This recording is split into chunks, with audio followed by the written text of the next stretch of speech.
welcome to Dara English Communication. In the previous session, we have discussed about changes in tenses. మనం ఇంతకుముందు సెషన్లో tenses అనేవి ఏ విధంగా change చేస్తామో నేర్చుకున్నాం. దానికంటే ముందు సెషన్లో ఒక general introduction about direct and indirect speech గురించి మనం తెలుసుకున్నాం. సో ఇప్పుడు ఏంటంటే ఈ సెషన్లో మనం చేంజెస్ ఇన్ వర్డ్స్, కొన్ని వర్డ్స్ని మనం చేంజ్ చేయాల్సి వస్తుంది. డైరెక్ట్ అండ్ ఇండైరెక్ట్ స్పీచ్లో కొన్ని వర్డ్స్ అని మనం చేంజ్ చేయాల్సి వస్తుంది. సో ఈ చేంజెస్ అనేవి మనం ఏ విధంగా చేస్తాం, చేంజెస్ అనేది మనం ఏ విధంగా చేస్తాం, అవి ఏ ప్రాసెస్లో ఉంటాయి. ఒకవేళ లాస్ట్ నైట్ అంటే ద ప్రీవియస్ నైట్ అని చెప్పేసి, టుడే అంటే దట్ డే అని చెప్పేసి మనం ఏ విధంగా ఇవి చేంజ్ చేస్తామో ఇప్పుడు మనం ఈ యొక్క సెషన్లో నేర్చుకున్నాం. ఓకేనా? సో ఇక మనకు ఈ రూల్స్ అన్నీ కూడా తెలిసినట్లయితే దెన్ నెక్స్ట్ మనం when we go to the changes of sentences in direct and indirect స్పీచెస్లో మనకు అది ఈజీగా ఉంటుంది. ఎందుకంటే మనం ఆల్రెడీ ఇక్కడ చేంజెస్ ఇన్ టెన్సెస్ నేర్చుకున్నాం అండ్ చేంజెస్ ఇన్ వర్డ్స్ కూడా మనం నేర్చుకుంటున్నాం. సో ఇవి తెలిసినాక మనకు ఆటోమేటిక్గా ఏదైనా సెంటెన్స్ చూడగానే ఆల్రెడీ మనకు ఆ క్వశ్చన్ యొక్క ఆన్సర్ మన మైండ్లో స్ట్రైక్ అవుతూ ఉంటుంది. ఓకే, సో అందుకని నేను ఇక్కడ ఏం చేస్తున్నా అంటే ఫస్ట్ ఇక్కడ changes in tenses and changes in words అనేవి ఫస్ట్ తీసుకొచ్చాను. ఓకే, సో ఇప్పుడు మనం చూద్దాం ఈ చేంజెస్ ఇన్ వర్డ్స్ అనేవి ఏ విధంగా చేంజ్ అవుతాయి, ఎట్లా అని చెప్పేసి ఈ యొక్క సెషన్లో మనం నేర్చుకున్నాం. ఓకే, సో ఇప్పుడు ఇక్కడ చూడండి direct and indirect speech changes in words అని చెప్పేసి అంటుంది. సో ఇక్కడ చూస్తే మనకి first of all we go with టెన్సెస్లో వచ్చేటువంటి మనకు కొన్ని ఆక్సిలరీ వర్బ్స్ అనేవి ఏ విధంగా చేంజ్ అవుతాయి. ఓకే, సో ఎందుకంటే అక్కడ మనకి యామ్ ఈజ్ ఆర్ అని చెప్పేసి, అట్లనే హ్యావ్ అండ్ హ్యాజ్ అని చెప్పేసి, హ్యాస్ బీన్ అని చెప్పేసి ఇట్లా మనకు కొన్ని ఆక్సిలరీ వర్బ్స్ అనేవి టెన్సెస్లో వస్తూ ఉంటాయి. Was and were, then had been ఇట్లాంటివి వస్తుంటాయి. సో అవి మనం ఏ విధంగా చేంజ్ చేస్తాం టెన్సెస్లో, ఒకవేళ మన టెన్సెస్లో కనుక ఇట్లాంటి వర్డ్స్ అనేవి వస్తాయి. సో అవేంటో మనం ఇప్పుడు ఈ సెషన్లో కంప్లీట్గా నేర్చుకున్నాం, అది ఎట్లా చేంజ్ అవుతుంది ఏంటని చెప్పేసి. ఓకే, సో ఇప్పుడు చూద్దాం. సో ఇక్కడ మనకి టెన్సెస్ అన్నప్పుడు సో ఇక్కడ మనకి యామ్ ఈజ్ ఆర్ అని చెప్పేసి మనం యూజ్ చేస్తాం. సో యామ్ ఈజ్ ఆర్ అనేది మనకి ఇప్పుడు ఒకవేళ సెంటెన్స్లో వచ్చిననుకో అప్పుడు మనం ఏం చేయాలి, దీన్ని పాస్ట్ టెన్స్లోకి చేంజ్ చేయాలి. కాబట్టి అప్పుడు ఇది మనకి ఏమవుతుంది, ఇది మనకు డైరెక్ట్ స్పీచ్లో చేంజ్ అవుతుంది, ఇదేంటి మనకి ఇండైరెక్ట్ స్పీచ్లో చేంజ్ అవుతుంది. డిఎస్ అంటే డైరెక్ట్ స్పీచ్, ఐఎస్ అంటే ఇండైరెక్ట్ స్పీచ్.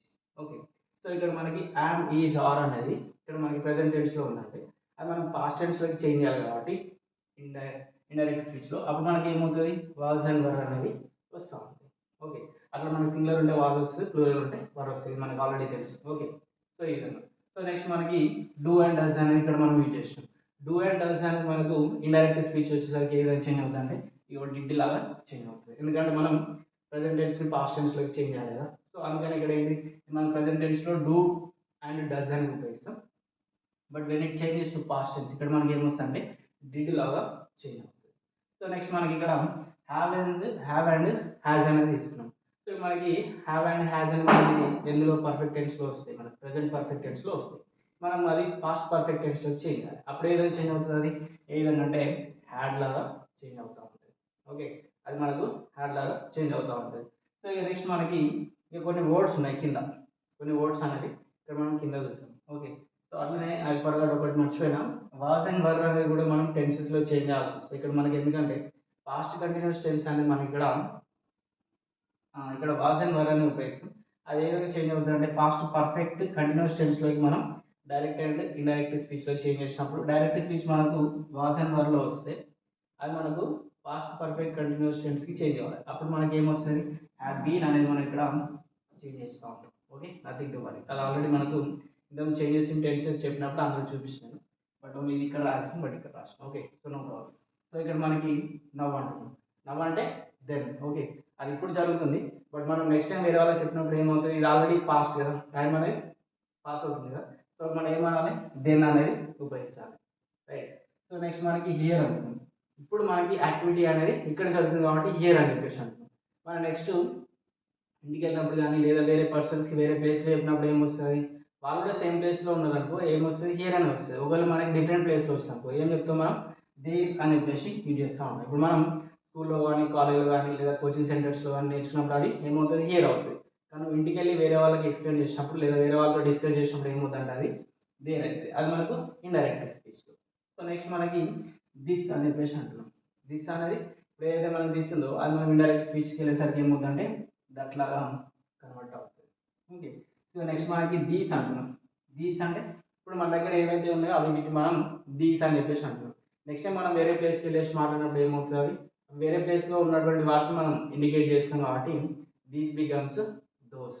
ఓకే, మనకి దీస్ అనేది ఏ విధంగా చేంజ్ అవుతుంది, దోస్ లాగా చేంజ్ అవుతూ ఉంటుంది. Okay, simple. మనం ఇప్పుడే జరిగే వాటికి మనం దిస్ దట్ హియర్ అని చెప్పేసి యూజ్ చేస్తున్నాం. కానీ నెక్స్ట్ ప్లేస్ చేంజ్ చేసినా మనకి ఏమవుతుందంటే దిస్ అనేది దట్ అయింది, దీస్ బికమ్స్ దోస్ అయింది, నవ్ అనేది దెన్ అయింది, హియర్ అనేది దేర్గా మనకి ఈ విధంగా కన్వర్ట్ అయింది. ఓకే, ఎందుకంటే మనం ప్లేస్లు అనేవి చేంజ్ చేస్తూ ఉన్నాం, టైం అనేది కూడా మనకి చేంజ్ అవుతూ ఉంది కాబట్టి. సో నెక్స్ట్ మనకి ఇక్కడ డేస్ని తీసుకున్నాం. డేస్లో మనం చూస్తే టుడే అనేది ఏమవుతుంది, ద డే అవుతుంది. ఎందుకంటే ఈ రోజు జరిగిన యాక్టివిటీ మనం ఈ రోజే చెప్పట్లేదు కదా. సో నెక్స్ట్ డే కానీ లేదా నెక్స్ట్ 2 days తర్వాత కానీ ఇట్లాంటి మనం చెప్తా ఉంటాం. సో అప్పుడు ఏం చేస్తాం మనం, టుడే అనేది మనకు ఆటోమేటిక్గా ఏమవుతుందంటే ద డే అవుతుంది. ద డే అంటే ఇప్పుడు నిన్న జరిగింది అనుకో, నేను ఏం చేస్తాను ఈ రోజు నేను అది వేరే వాళ్ళకి చెప్తున్నాను. సో ఏం చేస్తాను అప్పుడు నేను decide happy and the day అని చెప్పేసి అంటాను. సో ఇక్కడ మనకి టుడే అని చెప్పేసి ఏమవుతుందంటే the day, right. So next మనకి ఎస్టర్డే అంటుంది. ఎస్టర్డే అంటే the previous day. Okay, yesterday అంటే ఇక్కడ మనకి ఏంటిది, ద ప్రీవియస్ డే, ఈ రోజు కంటే ముందు, నిన్న అని చెప్పేసి అంటాం కదా మనం. సో ఎస్టర్డే అనేది ఇక్కడ మనకి ద ప్రీవియస్ డే. సో ఇక నెక్స్ట్ మనకి ఎస్టర్డే తర్వాత ఏమొస్తుంది, టుమారో కదా. సో టుమారో అంటే, సో ఇక్కడ టుమారో అంటే మనకు వచ్చేసి 2 words ఉన్నాయి. ఒకటేమో ద నెక్స్ట్ డే, ఇక్కడ మనం నెక్స్ట్ డే అయినా ఉపయోగించుకోవచ్చు, లేదంటే ద ఫాలోయింగ్ డే అయినా కూడా మనం ఉపయోగించుకోవచ్చు, ప్రాబ్లం ఉంది. ఓకే, ఇక్కడ మనకి tomorrow becomes the next day or the following day.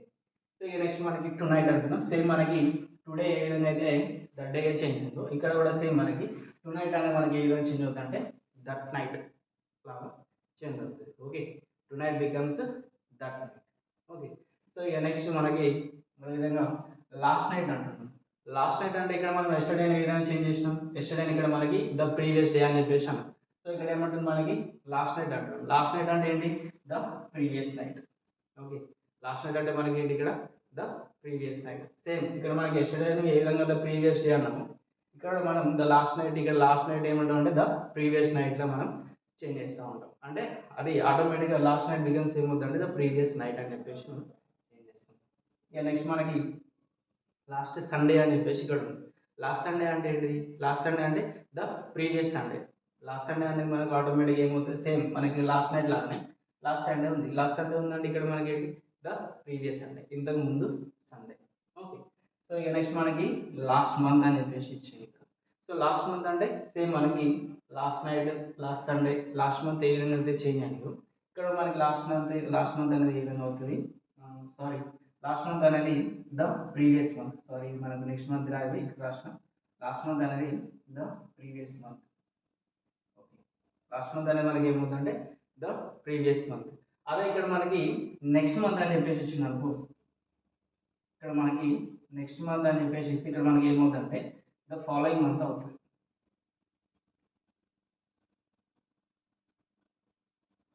ఇక్కడ మనకి ఏమవుతుందంటే నెక్స్ట్ మంత్ అనేది మన ఇక్కడ ద ఫాలోయింగ్ మంత్ అవుతుంది.